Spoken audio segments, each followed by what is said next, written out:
test 2. Check. Test 2. Are you getting that? That will be mic level getting to you. Mic level getting to you. Check test 2. Yeah, hey. Check test 2. Yeah, hey. Check test 2. You don't have it? Scott, do you have it? I know you have it. I've already seen it on your camera. Are you set for mic level?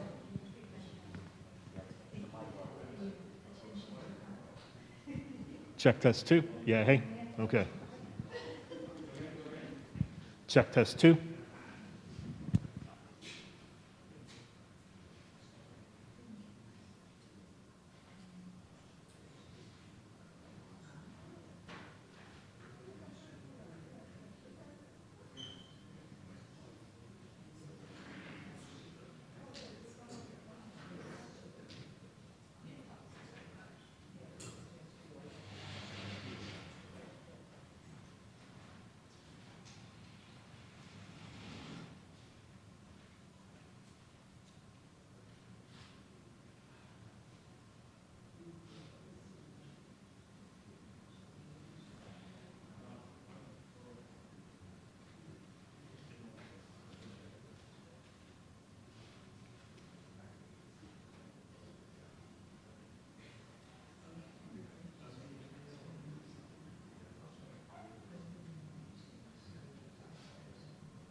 That chair is comfier. We reserve it for the guests for that reason. Well, excellent. Well, good morning, everyone. Welcome to the National Press Club, the place where news happens. I'm Emily Wilkins, a congressional and campaigns reporter with Bloomberg Government, as well as the treasurer of the National Press Club.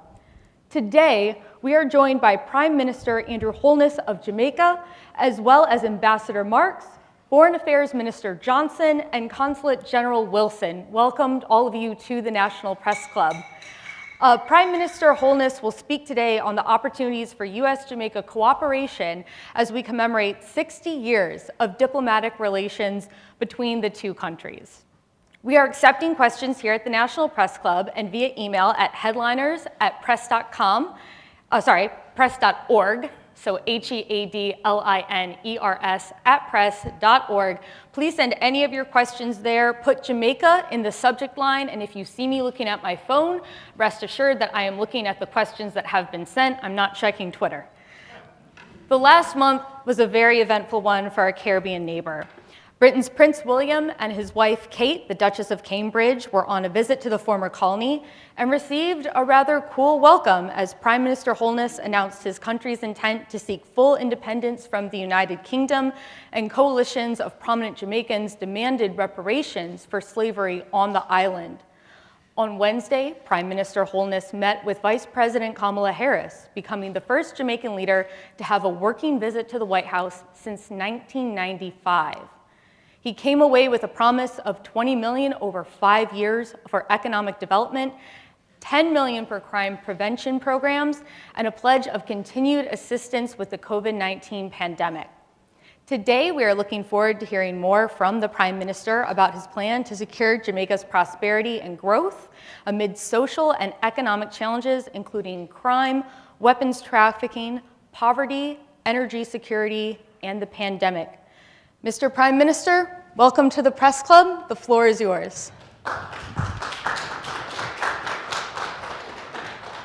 Thank you for that introduction, and thank you for having me here at the Press Club.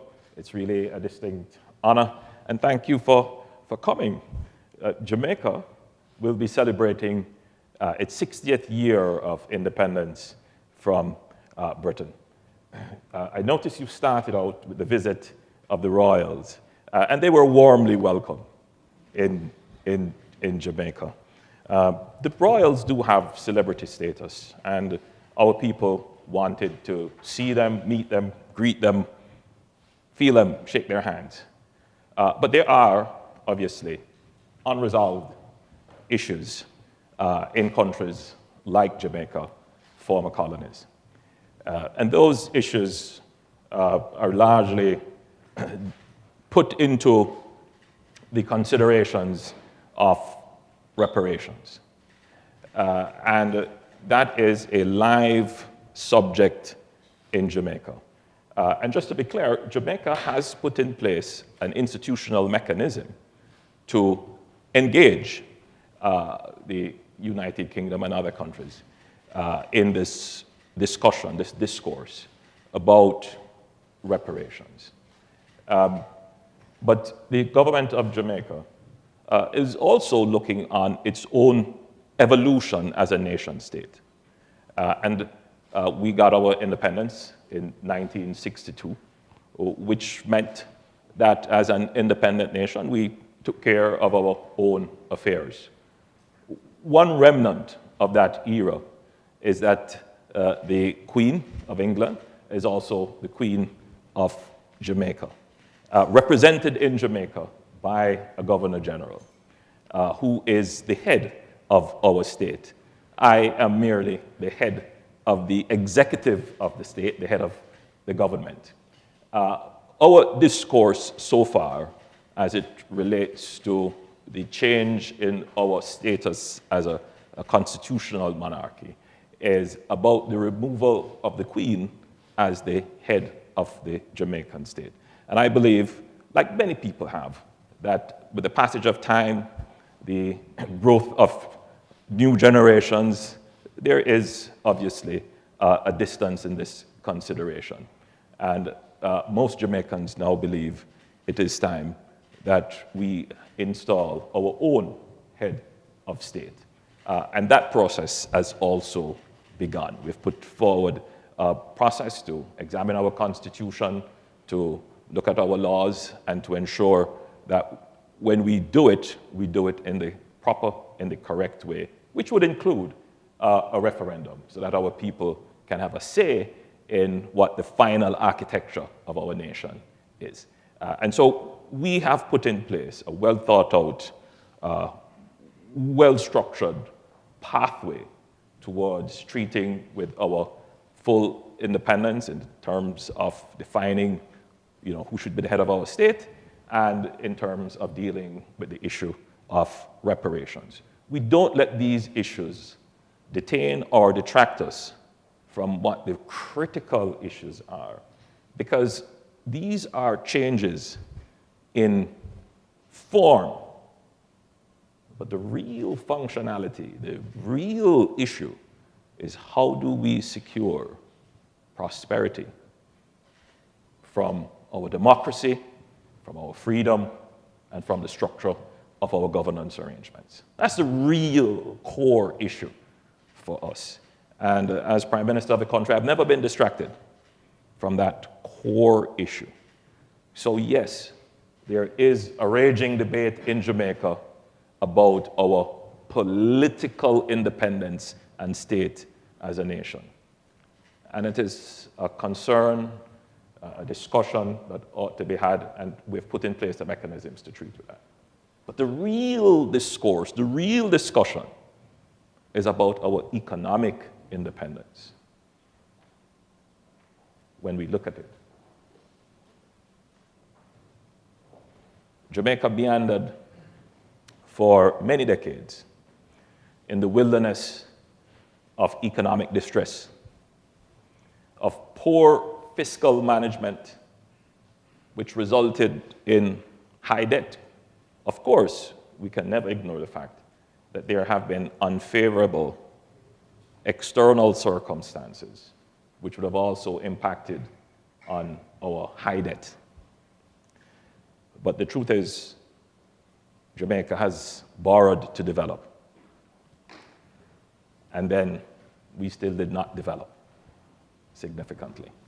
So now, for me and my generation, the post-independence generation, it is about how do we correct the economic errors and profligacy of the past to now creating a nation that is free and democratic and thrivingly so, but it is also just, equitable, and economically prosperous, so that our human resources can fulfill themselves inside Jamaica and only leave because it is a choice and not,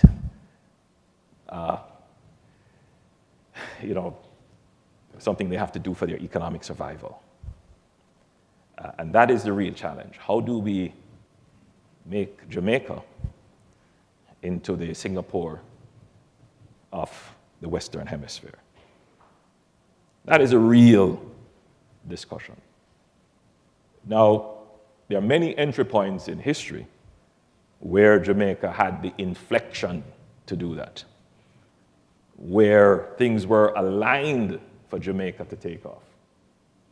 And we saw that alignment in the decade of the 50s and 60s. We were right there. If you look at where Jamaica and Singapore were, a comparison that is made time and time again, we were right there.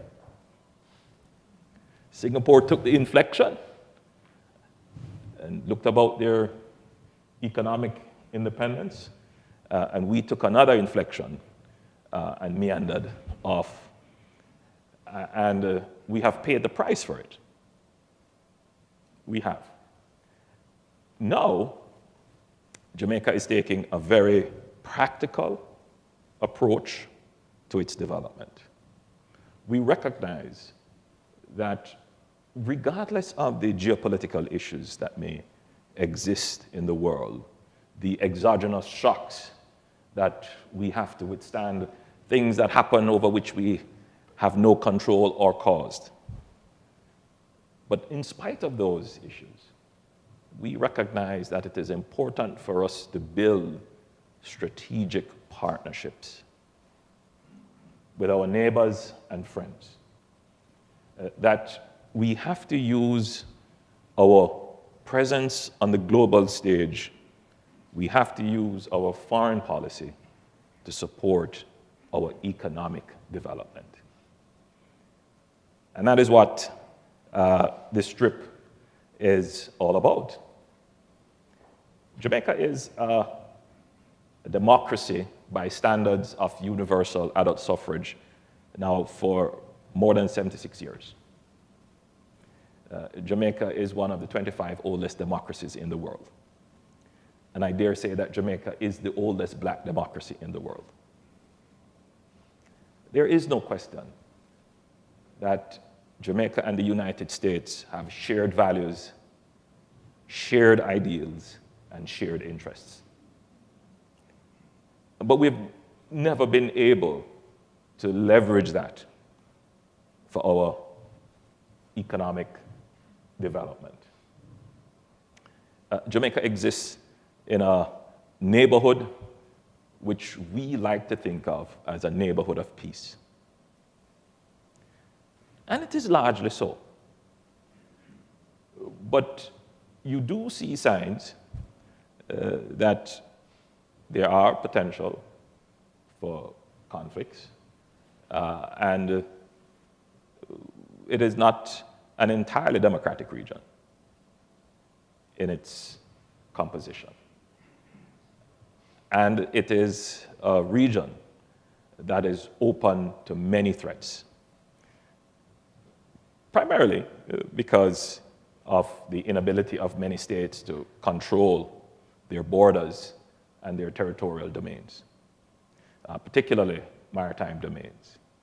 And that is as a result of weak economies that simply can't invest as much in national security.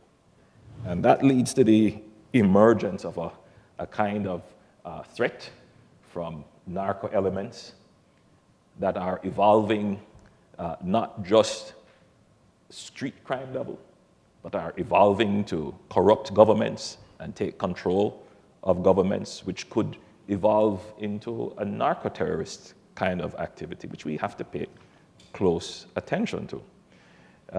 And at the state level, you're seeing that play out in a high level of violence, in particular homicides. And you will see that this region has some of the highest homicide rates in the world. And that has an impact on the growth potential. People who are looking to invest say, yeah, it's a politically stable region, but is it safe? How do we treat with security? So security has become a significant cost of doing business in the region, and it is limiting the potential of the region. So the United States has said in many policy documents that the Caribbean region is their third border. We don't necessarily see the impact of that. I mean, we see the policy projection of that, but it's not a border that is necessarily well secured, or the attention is paid to it to secure it. So the U.S. foreign policy interest in the region has largely been about security, but it is not at the level of security consideration that rises to support the broader national security considerations, such as developing these economies so that they can be true partners in the security of the region. And so a part of my visit here is to see the idea in the minds of policymakers that attention needs to be paid to the region. I mean, lots going on in the world. You know, this is your backyard, and you may think everything is safe, but pay some attention to the region and securing the region, not just from a security, military, police, law enforcement perspective, but from the broader economic perspectives, which is where real security comes in. But we've also made some other points in our discussion. there are vulnerabilities existing in the region due to geopolitical actions elsewhere, which is reintroducing inflation, for example, into the economic considerations of governments that, for the last decade, inflation was not really an issue. At least for Jamaica, it was not. We brought inflation down to below 5%. And now our inflation is trending way above that. And that is not just affecting food prices, it is affecting energy. And so when the US is thinking, and we welcome the announcement of the release of strategic reserves to bring oil prices down, that may have a global effect, but a very negligible effect on small developing countries like Jamaica. So there needs to be some strategic, direct thinking about how do we secure the region with energy and food as well. And so that was part of a discussion. So in my meeting with the vice president, which was a very good meeting, I made a point which had an unintended effect. I said that Jamaica, for decades, has been a net exporter of talent to the world and specifically to the United States. And of course, that was met with a chuckle, a laugh. And I won't say by whom, but you can guess. So, yes, Jamaica has, for many years, been exporting its talent. We are now at a point where our unemployment rate, having been terribly affected by COVID, has recovered to we're about 7%.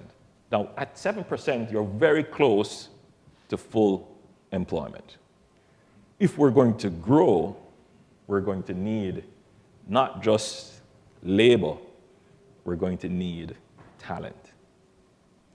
So the imperative of investing in our human resources, that is now a priority. And so we raised this issue with the United States. How can we be supported in the development of our human resources so that our growth horizon can be much higher than it is now? And I believe the point has gotten home, and I believe it was well received. We also made a point that Jamaica, and indeed the region, should be considered as a friendly near-shore destination for investment.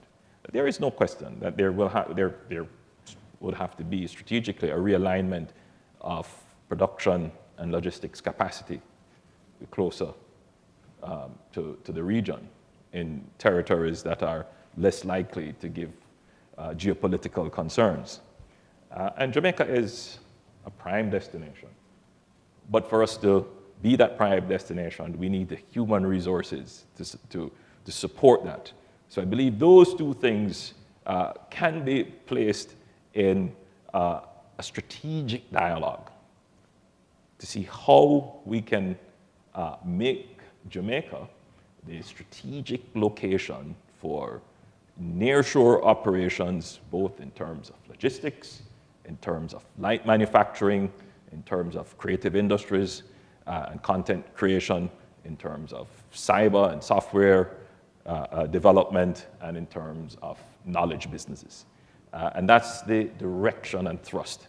I think if we manage to get the working group that we propose together between the Jamaica and the United States to sit now and look at the microeconomics of how we get there, to examine the details and see the opportunities, and to create a plan to secure Jamaica economically, socially, I think that we could very well see Jamaica emerging in the next decade as the Singapore of the region. So with those brief remarks, I thank you. Thank you so much. Well, certainly a lot to that we can cover there. And again, if you have any questions, headliners@press.org, please feel free to send them. But I wanted to start off, Prime Minister, just talking a little bit about your recent meeting with Vice President Harris. This is the last time a Jamaican leader visited the White House was in 1995. Why was that gap so long? What has changed now? Well, 1995 is a long time ago, so I really wouldn't be able to, to answer why. But as I said in my opening remarks, Jamaica, through the great support of the United States, was able to achieve the goal of fiscal stability and sustainability. And again, the U.S. Treasury Department, members of Congress, particularly the Black Caucus, did a great job in facilitating us achieving this fiscal sustainability, which really means that we are now on a path of reducing our debt, which gives us fiscal space to invest in infrastructure and human resources. So we will be able to finance our development. That's what it technically means. But we also recognize that we need the support of our critical partners. Jamaica will not be able to do it alone. No country will be able to do it alone.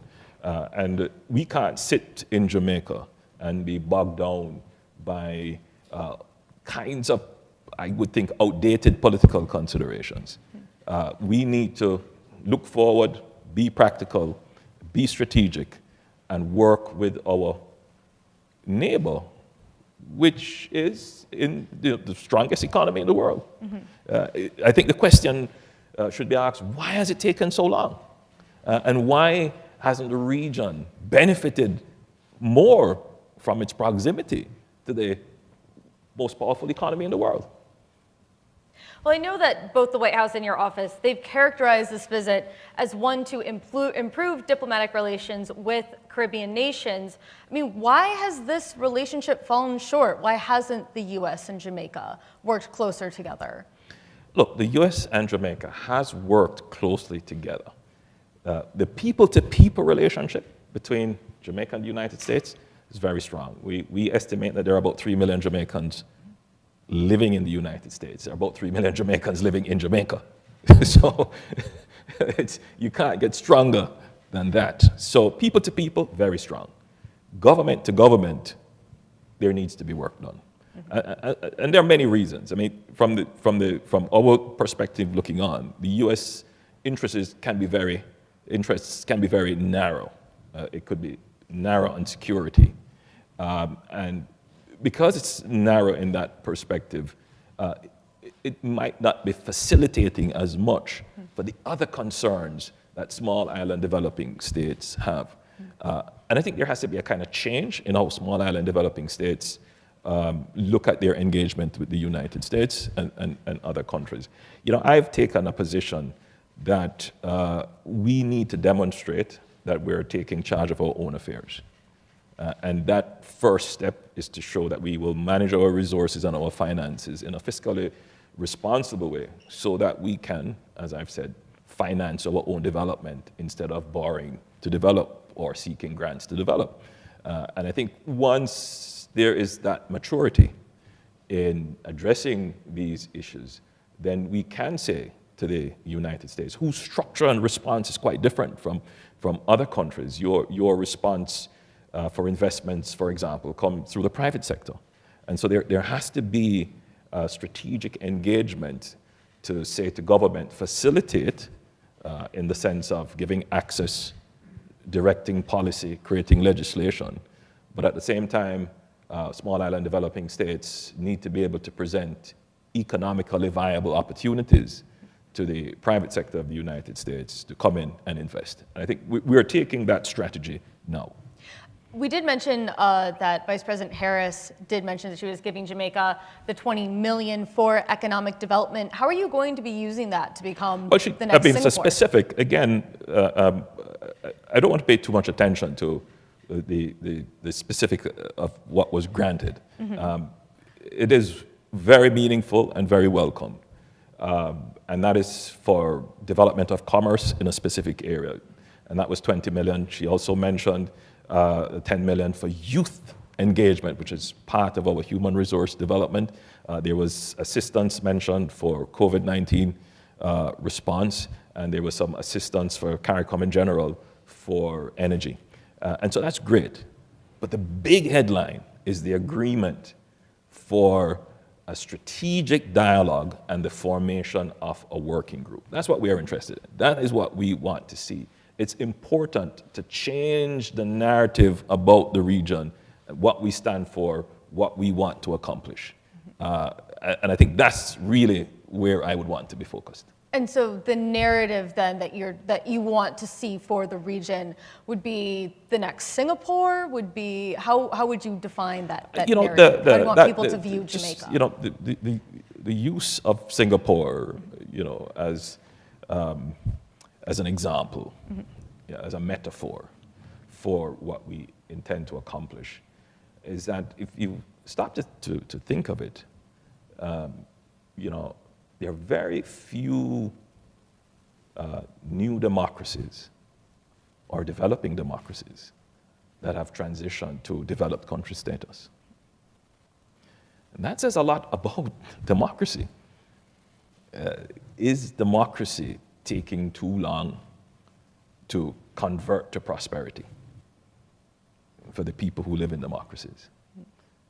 And is the United States and other countries' promotion of democracy as the best formation for states has to also have a strong narrative that democracy yields prosperity.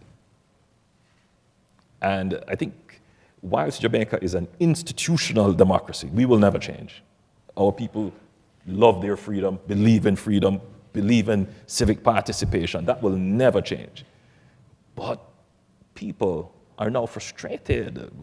It's 60 years, and we want to see prosperity now. And that is right across the region.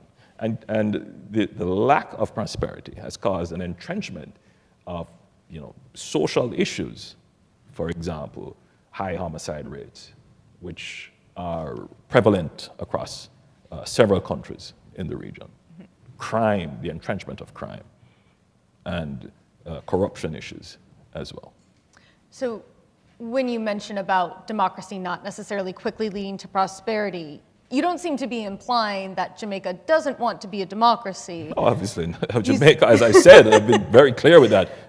Jamaica is an institutional democracy. Sure. It sounds like you're sort of more implying that the U.S. has even a greater interest than in helping other democracies to achieve that level of prosperity. Well, Would that be fair? My perspective is that it is easier with less resources for the U.S. to just shift a little bit more attention to the region and achieve the very goals that it wants to achieve than in other areas where it has spent trillions of dollars and will never have a hope of seeing democracy emerge. Does it sort of change the equation that Vice President Harris herself is Jamaican, that her father's Jamaican? No, I don't think so. I think Vice President Harris is an American and is looking for the interest of America. It really matters not where her heritage may be from. The whole American dream is that you have people from all over the world coming together to be Americans. And we respect that, we love that, we appreciate that. And we're not looking for any special favors. What we're looking for is a different thinking of the region, a different thinking about the region and how the region can be far more strategic in attaining the shared values and objectives that we all have. Got it. I also want to talk a little bit about the independence issue. Obviously, we're in the U.S., so we're pretty much pro-independence from Britain. We already did that thing. But you talked a little bit about unresolved issues, and I'm wondering if you can sort of get specific as to what those unresolved issues are. So, look, you know, the United States got its independence, fought for its independence, and established itself as a republic, and a form of republic where the head of the state the person or the office or the institution that represents the values and dignity and efficiency and justice of the state. That office is also the office that represents the efficiency and bureaucracy. So your president is both the head of the state and the head of the government. When we got our independence through a more evolutionary process from Britain, we maintained a structure where the head of the state remained the Queen of the United Kingdom. And the office of the Prime Minister was obviously the head of the government that managed the affairs of the country. So technically, the administration affairs of Jamaica is quite separate, quite independent, and quite apart from the United Kingdom. Jamaica is an independent country. But the notion of the office of the head of the state, the person representing the dreams and aspirations of the country, the dignity and efficiency of the country, still remaining the monarch of another country. For many years, the view was amongst Jamaicans, and many older Jamaicans still have that view, that that should be maintained. But as generations evolve, that view is changing, and it's changing rapidly, particularly as we reflect on a history of slavery, which is not so far removed generationally. And there are many persons who believe that an atrocity was committed in slavery. And we welcome the perspectives by the Duke when he said that it should never have happened. You see, the thing is that your morality today goes back and not just forward. So if it is your moral standard today that it should not have happened, you can't say, well, it happened already, and therefore it was okay. And so the argument is that there is an obligation, if we acknowledge that this thing is wrong, that there should be some repair. So you're making the argument here that there should be some sort of reparation. Of course, there must be some form of repair. But the challenge is how. And I'm not going to go into the minutia of what this is. I think there has to be a process, which, as I said in my opening statement, we have set a process in place. And there are many ways in which this repair can happen. For some people, they want an apology. For some people, they want to see investment in education. And so maybe arguing, we've been giving aid how long, and therefore that has been going on, but without the acknowledgement. What I'm saying is there will come a time when these unresolved issues will have to be settled, but there's a process. What I don't want to do, which is what we keep doing as a nation, to get distracted from the real important thing, because real reparations is when we are able to stand up and say, we have achieved development, with or in spite of. And for my generation, the strong guiding passion is to see Jamaica develop, with or without. I know that you said you want to have a group actually convene on the idea of reparations and talk. No, we already have the group commissions in place, and they are working. I mean, is there anything that you specifically would like to see that you think would qualify as them making the proper repairs? I don't want to speak out of turn for what our commissions will do. But as I've said personally, and I've said it here as well, morality does not have a starting point and then extends into the future. If it is that it is acknowledged that what was done was wrong, then the obligation extends to the past. And we've seen this applied many times. Many other countries have looked at it. Now, it might be easier when there are specific issues that could be identified and quantified and dealt with. So what I would like to see our commissions do is look at specific issues that can be properly identified and quantified if the repair is going to be in financial terms. But there are broader issues that have been put in place, that have been thoroughly discussed, that could also be addressed by dialogue, by truth and reconciliation, acknowledgement. Is this a topic that you discussed with Prince William while he was visiting? Generally, and I must say that he was very graceful.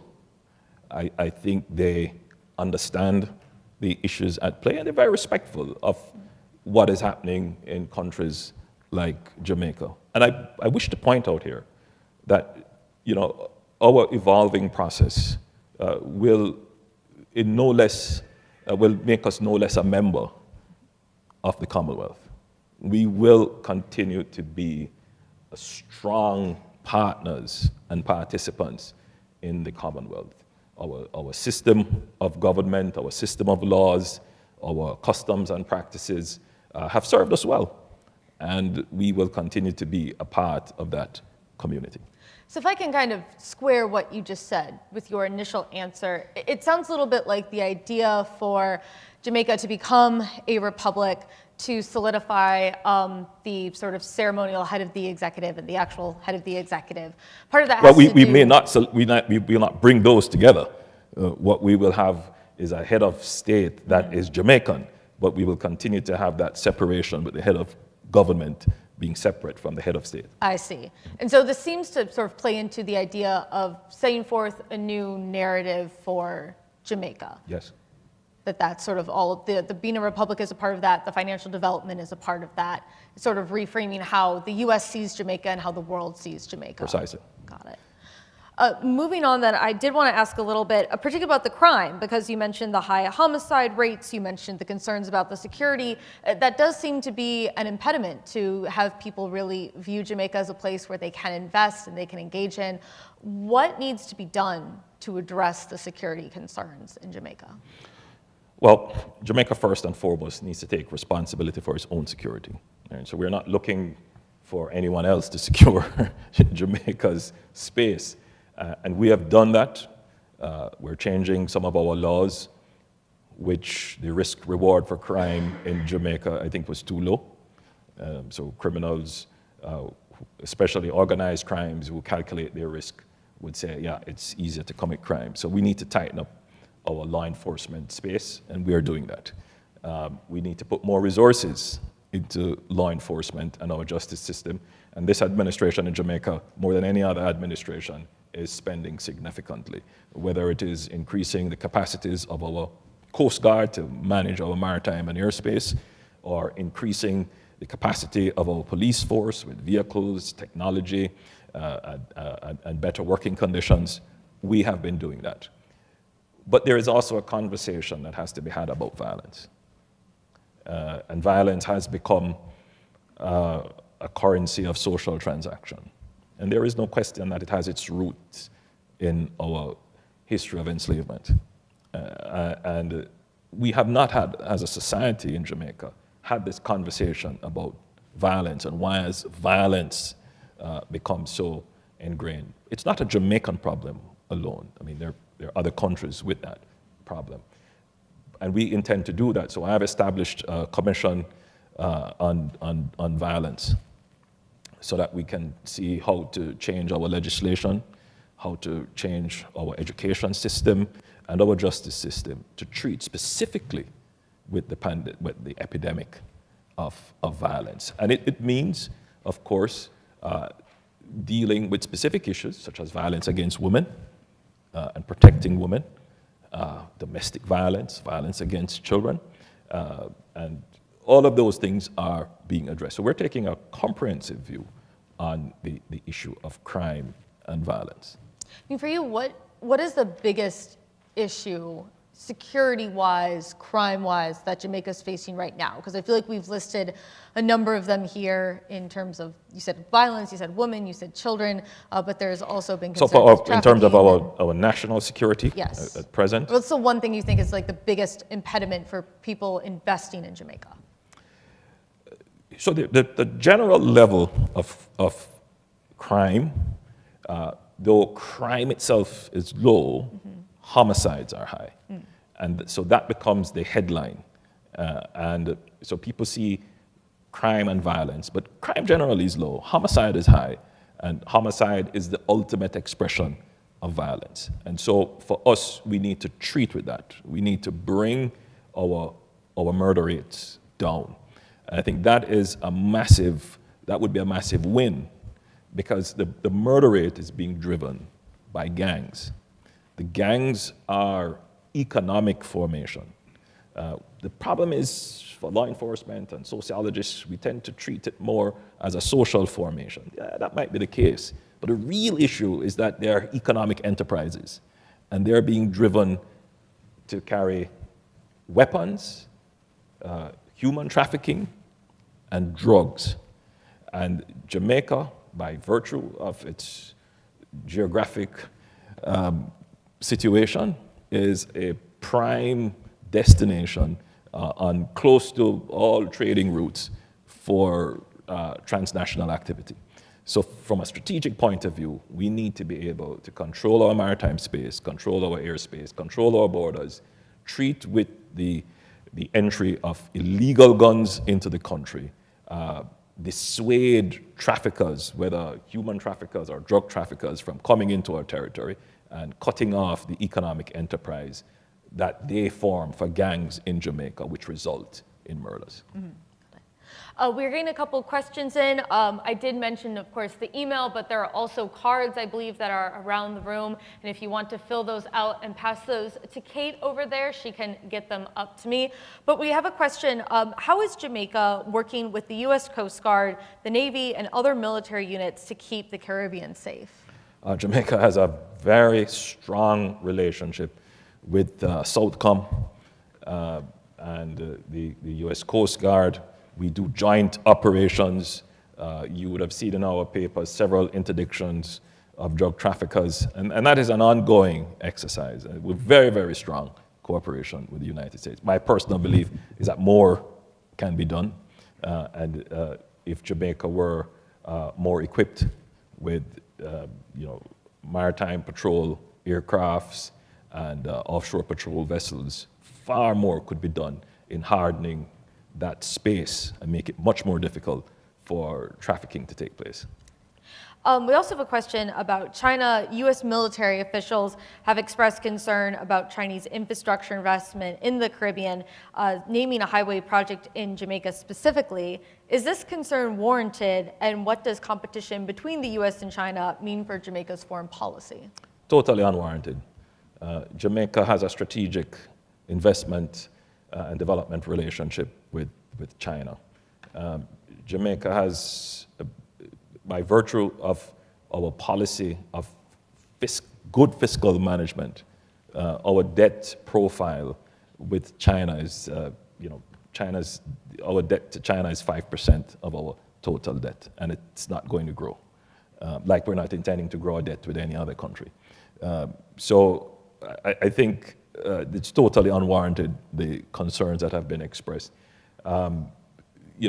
We would want to see more U.S. investment in Jamaica, but Jamaica can't postpone its development needs until the U.S. decides to come in. So my visit here is to say, hey, we're open, come and do investments in Jamaica. The Chinese have seen that a long time, while the U.S. has been looking all over the place. They've seen the investment interests and opportunities. And so my argument is, hey, come and invest in Jamaica now. I mean, if the U.S. doesn't step up its investment in Jamaica and China comes back to you and says, hey, we see what you're doing, we are willing to continue to help invest in you, would that be something that you would do if you felt it was for the good of Jamaica? Of course. But what we have built is a system of fair and transparent competition for investment. So we want all countries to see the investment opportunities in Jamaica and come and invest. So our investments will be all competed for through processes that meet international standards and through financing that meets international standards that are transparent and will not place Jamaica back in fiscal risk. And I think it would be just opportune for the United States to its private sector in particular, and I'm saying the United States, not the United States government, but for the United States private sector, to turn its attention to the near-shoring geopolitically safe region, and in particular Jamaica, to invest. You also talked a little bit that at the White House, you presented an overall plan to secure Jamaica's prosperity and growth and the role that the U.S. could play. Can you just elaborate on that plan a little bit more, get a bit into the specifics? Right, so let's start with nearshoring. So Jamaica has a burgeoning industry in nearshoring. We have what is called business process outsourcing. So we do quite a bit of the lower level back office operations. And I'm going to stop you for a quick second here, just because I know we get a wide range of people who watch. Can you just very quickly define nearshoring? Right, so this is a market, a production capability that is close to a center of economic activity. Mm-hmm. So Jamaica, an hour and a half away from Miami, would be considered extremely nearshore. But there are differences in production costs, particularly in labor, and maybe differences in legislation which allow certain economic opportunities to arise. There may be even differences in taxation, even though that is quickly evaporating these days. But it is a way to strategically place production resources into these locations that will yield greater value for a country like the United States. So back office operations, we have many accountants, many lawyers, persons in IT who could do much of that back office operation at a much lower cost and higher productivity than you could get it done in the United States. But that has always been the case. And so you have shipped a lot of your production capacity elsewhere. But I suspect you're now finding that geopolitical issues can disrupt supply chains, and pandemics can disrupt supply chains, and that can have an impact on your economy. So it's a significant thought process that you would have to go through, obviously, to do some realignments into nearshoring. You did mention the pandemic. I know that one of the items that you and Vice President Harris discussed was continued support from the U.S. as far as vaccines and other support for battling COVID-19. Can you just talk a little bit about those efforts? I mean, where does Jamaica stand right now in really getting a grip on the virus? Very quickly, on behalf of the region, in particular CARICOM, we're very grateful for the support we've received from the United States with vaccines. Jamaica has done very well, I think exceptionally well, in managing the pandemic. If you look at our infection rates per 100,000, it would be much lower than the world average if you would take China out of that. If you look at our death rate per 100,000, much lower than the national, much lower than the United States. And we were able to do that by non-clinical measures in terms of social distancing, the curfews and so forth, mask wearing. And so the society was largely protected. In the initial stages, we had a high take-up of vaccines, but that has waned. We do intend to launch a new program to engage Jamaicans. There is a sense that the pandemic is drawing to a close, but there is a risk, and Jamaicans need to understand that this is not over, and therefore getting a vaccine is a very good way of ensuring that we actually bring the pandemic to an end in Jamaica, and that will be a focus effort of our Ministry of Health. To raise our level of vaccines. It feels a little bit like where the U.S. is at right now, to be honest. Do you know what percentage of Jamaicans are vaccinated at this point? Yeah, we're just over 25% at this point, and we're hoping to increase that, double that in the near term. I also wanted to ask just a little bit about, obviously, the group of Caribbean nations. You and some fellow CARICOM members, you faced criticism in 2020 when the Secretary of State, Mike Pompeo, met with just 4 members of the 15-member bloc. Barbados Prime Minister accused the U.S. of trying to sow division within the group. What's your take on that? What's the relationship like currently between all of the CARICOM members? We have an excellent relationship. we are a unified bloc. And because we face similar challenges. But there are differences in perspectives as to how we should engage. Jamaica's position is that we must always be engaged with the United States. And we believe that the best way to solve conflict, to bring resolution, is through engagement. And so my administration's position is we must always engage. We must always leave the door open for dialogue, and we must present ourselves, express our views, express them frankly, but never to say we won't engage. Have you seen the U.S. over time become more interested in engaging with Jamaica? You know, this is my third tour, and I've made it a point that I need to be able to introduce myself and my administration to each administration, because what people don't understand is that the United States government is not monolithic. It's dynamic, it is always changing, and it has so many different layers.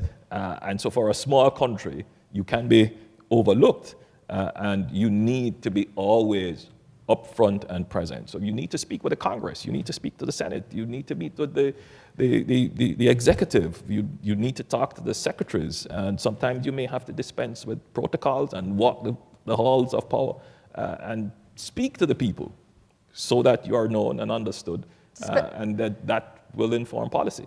I'm actually a little curious what you meant when you said dispensing with protocol. Yeah, because heads of state will always try to deal with heads of state and so forth. But understanding the U.S. machinery, it's important to be able to pick up the phone and speak to people directly.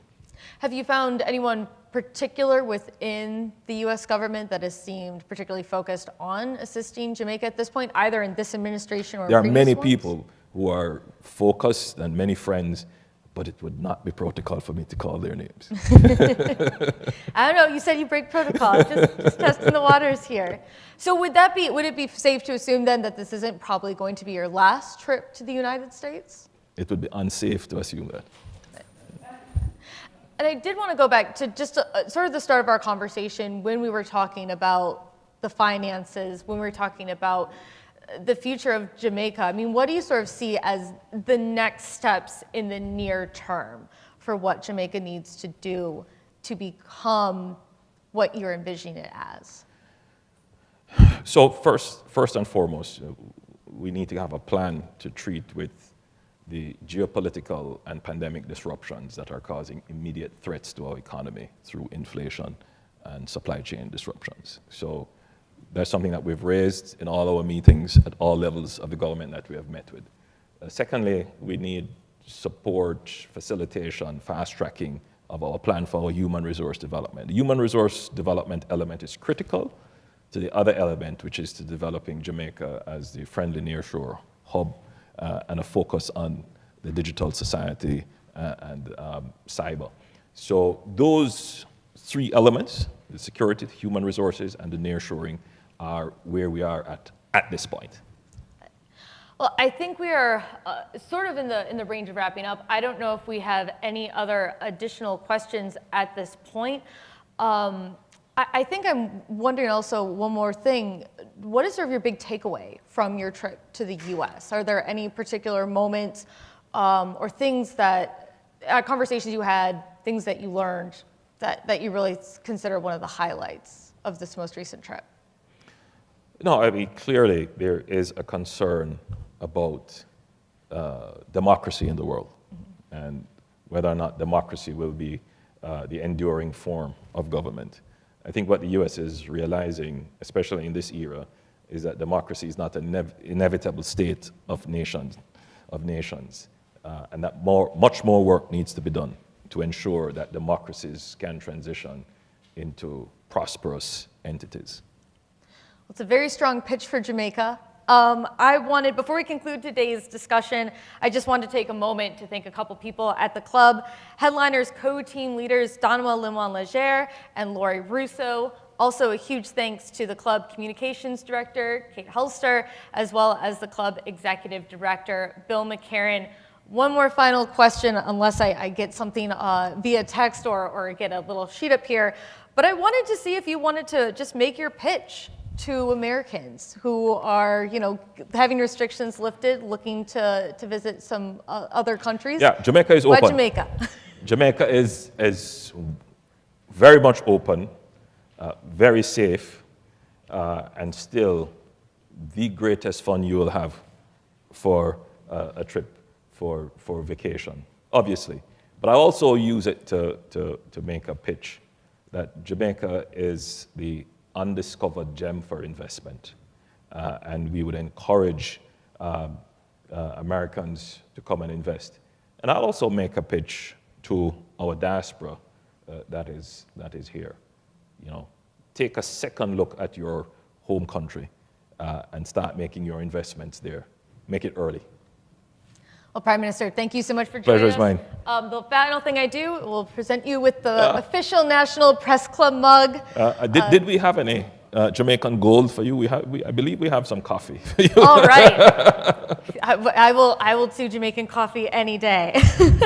Thank you. Thank you so much for joining us. Really Pleasure. appreciate it.